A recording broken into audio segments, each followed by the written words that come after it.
Hi friends, welcome to Lakshmisri blogs. ఎలా ఉన్నారు? అందరూ బాగున్నారా?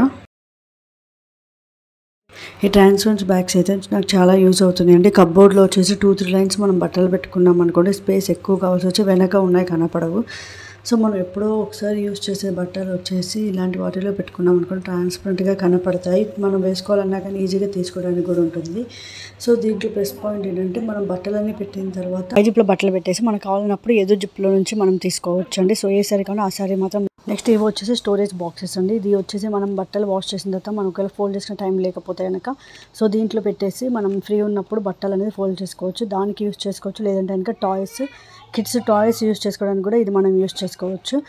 చూడడానికి కూడా నీట్గా, కొంచెం ఎవరైనా వచ్చినా కానీ మనకి నీట్గా కనబడుతూ ఉంటుంది, మనకు కూడా స్పేస్ కలిసి వస్తుంది. ఇది వచ్చేసి స్టోరేజ్, డైలీ యూజ్ చేసే బట్టలు అండి. మనకి ట్రాన్స్పరెంట్ కనపడవు కానీ సో ఈ రకంగా పెట్టుకోవడం వల్ల ఏంటంటే, ఇప్పుడు నువ్వు ఒక డ్రెస్లో ఆగాలంటే పైనుంచి కింద పడిపోతూ ఉంటాయి. సో ఇలా పెట్టినప్పుడు ఏంటంటే మనం చేయి పెట్టేసి ఏది కావాలో తీసుకోవడం వల్ల మనకు కలిసి వస్తుంది. ఇప్పటివరకు నా ఛానల్ సబ్స్క్రైబ్ చేయండి. Please subscribe my channel. ఈ వీడియో మీకు ఉపయోగపడుతుందని అనుకుంటున్నాను.